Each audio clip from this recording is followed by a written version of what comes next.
Sziasztok! Sziasztok! 헝가리 스토리 여행 작가 앤드류입니다. 여러분 만나서 반갑습니다. 자, 오늘도 우리 제 딸과 함께 영상을 담게 되었습니다. 나다야, 오늘이 한국에 무슨 날인지 아니? 한글날로 알고 있어. 그렇지, 오늘은 한글 특집으로 너와 함께 영상을 만들고 있는 거야. 한글에 대해서 알고 싶은 거 있으면 다 말해봐.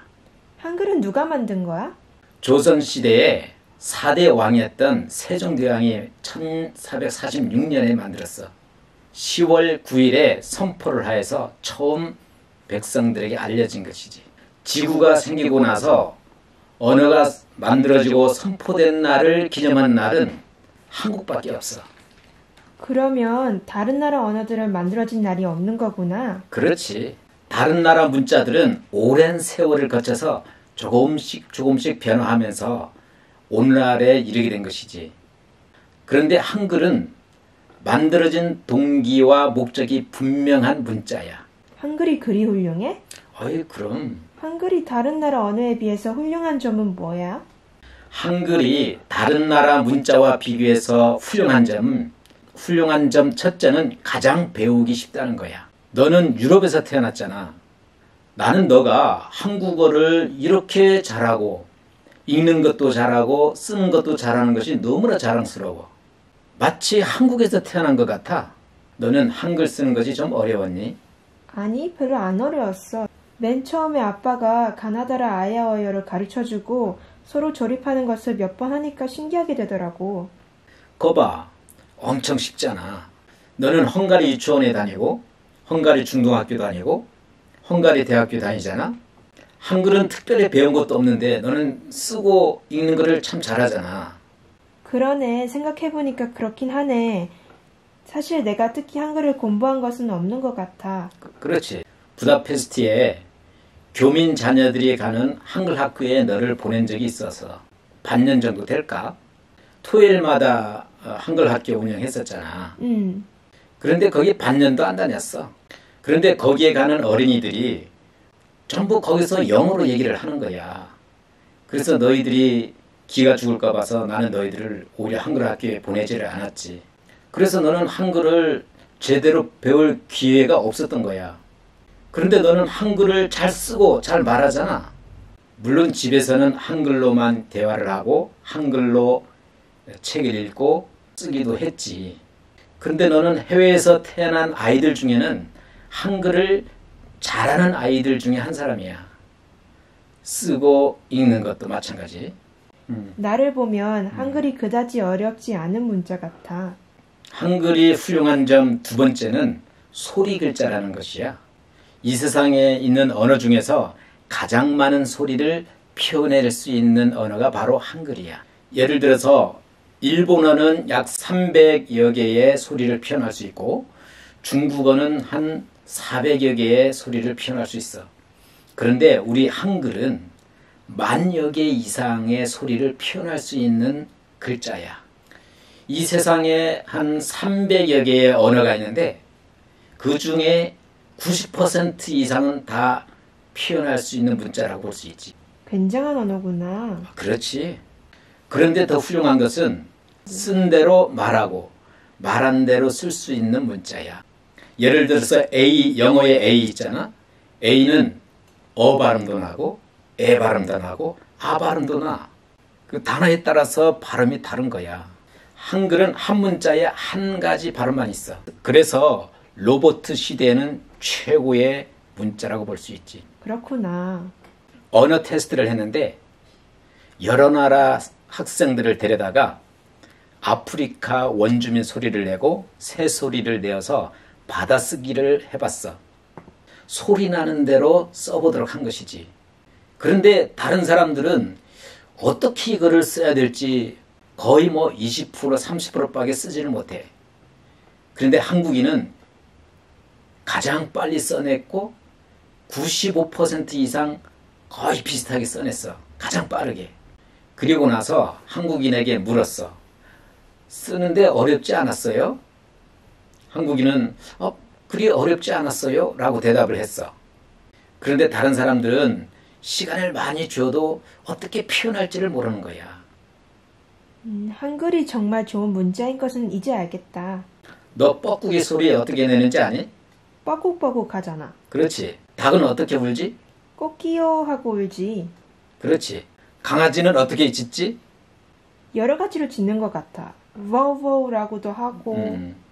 세르비아에서는 강아지는 아부아부 한다고 얘기를 해. 헝가리에서는 강아지가 보우 보우 보우라고 운다고 그러지. 그런데 한국에서는 그 소리 나는 그대로 표현을 해. 그래서 한국어는 의성어 표현이 굉장히 대단한 언어야. 그러니까 강아지도 여러 가지로 짖잖아. 멍멍, 웡웡, 웅웅, 컹컹, 킁킁 여러 가지 표현을 한국어는 다 하지. 한국어는 그 뻐꾸기는 뻐꾹 뻐꾹, 삐꾹 삐꾹, 뿌꾹 뿌꾹 다 표현할 수 있어. 또 닭은 꼬끼요, 꾸끼요, 꾸르륵 꾸르륵 전부 하고 싶은 대로 다 표현할 수가 있지. 유럽에서는 낙엽을 밟으면 뭐 낙엽 소리가 난다 뭐 이렇게 하지만 우리 한국에서는 부수숙, 바스삭, 바삭바삭 이런 의성어를 다 표현할 수 있다는 게 우리 한글의 장점이야. 정말 세계 최고의 언어인 것이지. 듣고 보니 정말 훌륭한 언어구나. 나는 일이 좋은 글인 줄 몰랐어. 더 훌륭한 점이 있다. 그게 뭔데? 세 번째 훌륭한 점은 한글을 만든 동기와 목적이 너무 감동적이라는 것이야. 세종대왕이 한글을 만들 때 글자를 모르는 백성을 어여삐 여겨서 만들었다고 했어. 어여삐 여겼다는 것은 불쌍히 여겼다는 거야. 당시 한국은 문자가 없어서 중국의 한자를 빌려다가 사용하고 있었거든. 그런데 한자는 귀족 양반들만 배우고 일반 평민들은 배울 기회가 없었어. 너무 어려워서 평민들은 쓸 수가 없었어. 그래서 평민들은 늘 양반들에게 밀려서 살거나 노예로 살 수밖에 없었던 거야. 기회가 평등하지 않았던 거지. 세종대왕이 볼 때 이런 백성이 너무 불쌍했던 거야. 세종대왕이 백성을 진짜 사랑했던 거지. 백성들의 이런 아픔과 어려움을 알고 백성들이 가장 배우기 쉽고 사용하기 쉬운 문자를 만들기로 결심을 했어. 글자를 만든 동기가 너무 감동적이지. 마치 가정에서 자녀들을 향한 엄마와 아빠의 마음 같지. 진짜 감동적이다. 그런 아름다운 동기로 글자를 만들었다니 너무 감동이 된다. 세종대왕이 정말 훌륭하네. 그렇지.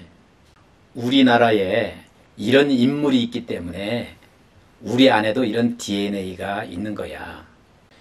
이 세상에 백성들의 행복과 평안을 위해서 고민하고 힘쓰는 왕이 그리 많지 않거든. 다 자기와 자기 족속과 자기 가정을 위해서 정치를 하지. 당시 세종대왕이 쓰기 쉽고 배우기 쉬운 한글을 만들자고 했을 때 기득권자였던 많은 양반들이 반대를 했어. 세종대왕은 이런 반대에도 불구하고 백성을 사랑해서 기득권과 싸우면서 평생 이 한글을 만드는데 온 평생을 다 바친 거야. 그래서 지금도 한국인들에게 가장 존경받는 인물이 세종대왕인 것이지. 그 다음은 물론 이순신 장군이고, 이순신 장군에 대해서는 나중에 또 너에게 얘기해 줄게. 정말 아름다운 이야기다. 우리나라에 이렇게 훌륭한 분들이 있다는 게 너무 자랑스러워. 그렇지. 나는 처음에 유럽에 왔을 때 유럽의 문명과 문화를 보면서 감탄하면서 기가 죽기도 했어. 그런데 요즘은 기가 죽지 않아. 왜냐하면 세계 최고의 문자 한글이 있기 때문이야. 유럽의 글자들은 수백 년을 걸쳐서 지금에 와서 안정된 문자를 가지게 됐지만 우리 대한민국 한글은 짧은 시간 내에 유럽보다도 세계의 최고의 문자를 만들어냈거든. 요즘 한글이 세계에서 인기가 있나 봐. 그렇지. 맞아. 미국 대학에서 요즘 외국어 학과를 가장 많이 신청하는 과가 바로 한국어야. 유럽에서도 한글이 엄청 인기가 있어. 우리 헝가리에도 엄청 인기가 있지. 요즘 아시아 언어 중에 가장 인기 있는 언어가 한국어야. 과거에는 일본어나 중국어 인기 있었는데 요즘은 인기 있는 1위가 한국어가 됐어. 정말 신기한 현상이다. 유튜브 보니까 아시아에서도 굉장히 인기 있나 봐. 과거에는 해외에서 영어를 과외를 하거나 영어를 가르치는 학원으로 먹고 사는 사람들이 있었는데 그런 사람들이 다 영어권이었던 영국이나 미국인들 그리고는 오스트레일리아 사람들 영어권 사람들이었어. 그런데 요즘은 한글을 가르쳐서 먹고 사는 사람들이 생기고 있어. 한글로 아르바이트를 하고 한글 학원을 차려서 먹고 사는 사람들이 생긴 것이지. 아, 그렇구나. 나도 한글에 대해서 자랑스러워해야겠다. 맞는 얘기야. 전 세계 언어학자들이 한글이 가장 합리적이고 가장 과학적이고 가장 배우기 쉬운 언어라고 침이 마르도록 칭찬을 하고 있어. 그래서 세계문화재 유산인 유네스코의 기록문화유산으로 등록돼가지고 보호받고 있지. 해마다 언어 문명 퇴치를 위해 힘쓴 사람에게 상을 주는 것이 있는데 그 상 이름이 세종대왕상이야. 우리 한국에 한글날을 휴일로 정해서 쉬면서 한글날을 자랑스러워하고 감사하고 기념하는 게 좋은 것 같아. 그렇지. 해외에서 살면서 느끼는 건데 언젠가는 한글이 세계 공용어가 되는 날이 올 수도 있겠다는 생각이 들어. 특히 로봇 시대에는 세계 모든 사람들이 한글을 공부해야 하는 때가 올 수도 있거든. 한국어는 어렵지만 한글은 쉽거든. 어느 나라 언어도 한글로 표현하는데 어렵지가 않아. 그리고 배우기 쉽고 읽기 쉽고. 나도 이제 한글 선생의 자격증을 준비하고 있어. 미래를 준비하는 것이지. 이제 한국인이 주인공이 되는 세상이 오는 것 같은 느낌이야. 그런데 이제 한국인들이 한글을 보급하려면 좀 더 성숙해져야 돼. 지금 세계는 도덕성이 완전히 무너지고 있거든. 그래도 아직까지는 우리 대한민국은 도덕성을 귀하게 여기는 나라야. 건전한 예술, 건전한 문화, 건전한 음악으로 세계에 좋은 영향력을 끼칠 수 있다고 생각해. 한글을 통해서 우리의 건전한 문화 또는 휴머니즘 이런 것들이 전 세계에 많이 퍼졌으면 좋겠어. 그 역할의 일부분은 바로 해외에 사는 우리의 몫이야. 헝가리에는 한국어 공부 붐이 어느 정도일까? 헝가리에는 한국어 공부 열풍이 유럽에서는 최고 중에 하나야. 현재 한국문화원에서 한글을 가르치고 있고 엘대 대학에서 김웅식 교수님이 또 한글을 가르치고 있고 까로이 대학에서는 김선구 교수님이 또 가르치고 있고 호쿠마 한글 학원에서 많은 선생님들이 한국어를 가르치고 있어. 오늘은 여기까지 하면 어떨까? 그럴까? 알았어. 그럼 인사할까? 시어스톡. 시어스톡. 시청 잘 하시고 다음에 봬요. 구독과 좋아요도 부탁드릴게요. 시청해 주셔서 고맙습니다.